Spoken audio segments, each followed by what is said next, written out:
YouTube, welcome back to my daily. Like and subscribe. I'm bald now.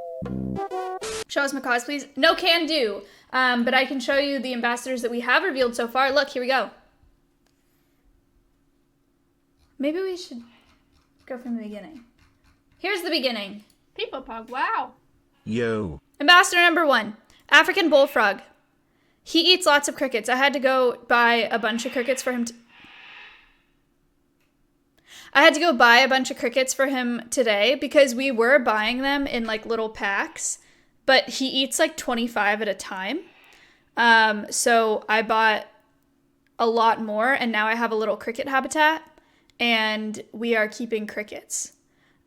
So for him, he also eats mice like once a week or so, maybe once every other week. Right now he's eating every other day, but we're trying to get him to eat every day. So that's him. We also have fancy supplement, calcium and D3 supplement that we coat the crickets in. So he's getting very healthy. Now we have Moomin. This is Ella's chinchilla that is now an ambassador at Alveus. He's very cute. Very cute. Chinchillas have a super fascinating fur trade story. So a pet, you can buy chinchillas at like Petco, PetSmart. Yeah, a lot of people have them as pets. The pet trade has affected their population numbers, but not nearly as much as the fur trade has.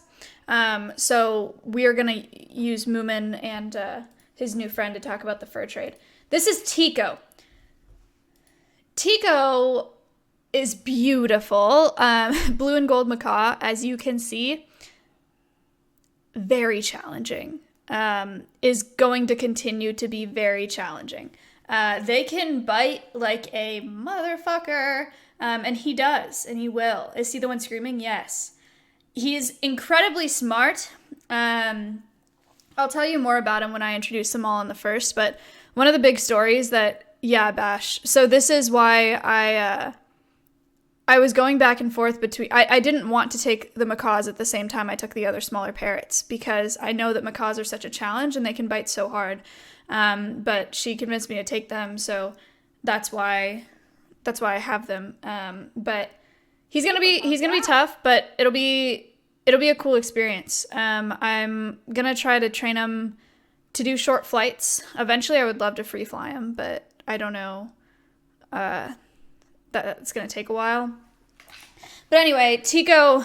One of the big stories about Tico is he can like break off nuts and bolts off of cages to get out of them. He loves getting out of places. And at peepoPog, wow. his last home, yo, thank you. She had a bird room with a bunch of parrots and a bunch of cages in the room. And he would get out of his cage, open all of the bird cages, and he would move them into new cages. He'd put one bird in each cage, but he would move them all into different cages. And she would wake up in the morning, and all of her birds would be shuffled around with the doors closed, like with the things closed. And she was like, how did this happen? She thought she was losing her mind. And then she set up a camera, and she watched him open his cage, open all of their cages, harass them out of those cages, herd them into the other ones, and close it on him until he had every bird in a different cage. And then he would go back to sleep and close his own. But why?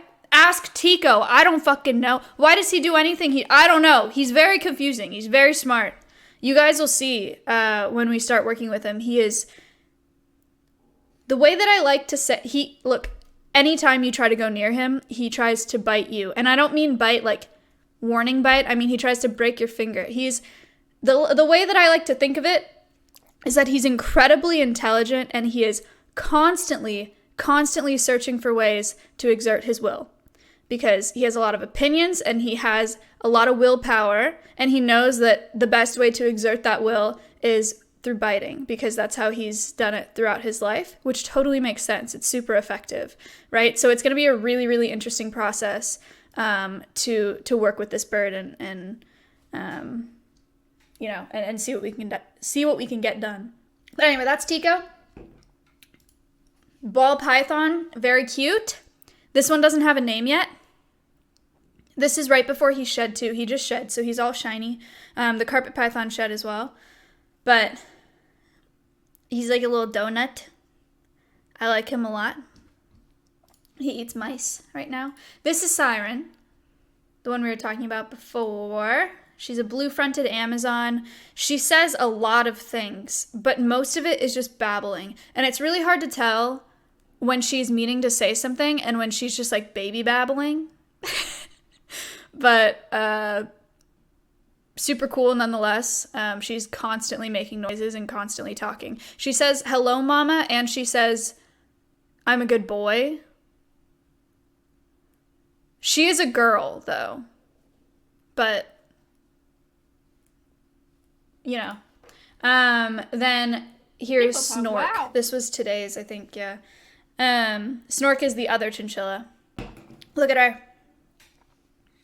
Oh, another fun fact about Snork is that we were told she's pregnant. So we have a vet appointment scheduled for a few days from now. And they're going to find out if she actually is. I'm not sure if she is or not. Anyway, those are the ambassadors so far. Jay! Thank you so much. Hello. How's it going? I saw that you went to a movie theater the other week, which is crazy. I haven't been to a movie theater in forever. People are going tonight. People are going tonight to see Mortal Kombat, which I don't understand because I thought that was a game, but I might have the name mixed up with something else. Okay, well, they're going to see that tonight.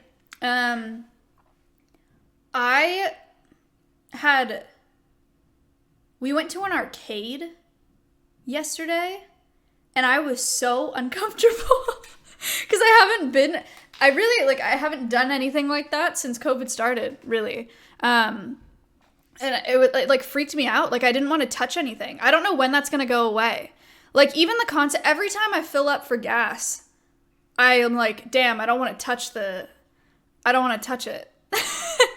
You know? And of course, like, I do. But when we went to the arcade, I was like, damn, I don't want to push any of these grimy ass buttons with kid hands in their mouths all over them. Fuck that. And I never thought about that before COVID. But when I went yesterday, that's not why I didn't play a single game. I didn't play a single game because I don't play games anyway. Salmon boy, what's up? But I also just didn't want to touch anything.